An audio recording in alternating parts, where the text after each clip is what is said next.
Balmer Moran was born in Manila, Philippines on October 18, 1944. During his career he acted in over 400 movies, often portraying mean tough guy characters. He was married to Erlindo Ocampo and had 2 children, Raymond and Sarah. These are 3 of Balmer Moran's famous movies: Alaga Gang, Public Enemy No. 1 of Cebu 1988, Eagle Squad 1989 and most notably D Sisters, none of the above 1999. He died at his home in San Francisco, California, on August 14, 2004. His cause of death was non-communicable disease. Walang laman talaga utak mo! Sinabi ko sa magkaladaan dito, di ba? Ha? Saan naman ako dadaan sa bubuhan?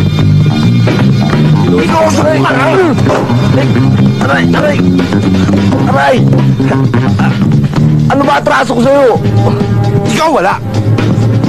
Pero ang tatay mo, ang may atraso sa akin! Oh, patay na yung tatay ko eh. Yun nga pinagpuputok ng buti ko eh! Namatay ang tatay mo na hindi ako nakakaganda. O ano to, Tisipa? Nakita mo na preba? Ayaw mo lang maniwala sa akin kanini.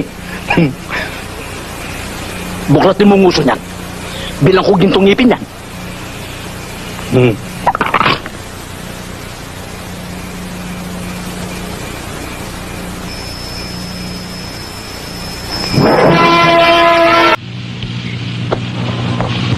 Paano ang mga ito? Hindi natin pwedeng ilaglag yan. Mga sundalo yan. Iba ang takbo ng mga utak niyan. Hindi katulad dati. Papay. Paano namin makukuha yung blade namin? Eh, nakatornilyo yun! Pilaso po! Ito kasi, biro na biro. Naku! Bossing! Tatatandaan ko na! Doon sa isibo, may nakasulat! Pasa Chexi, libre!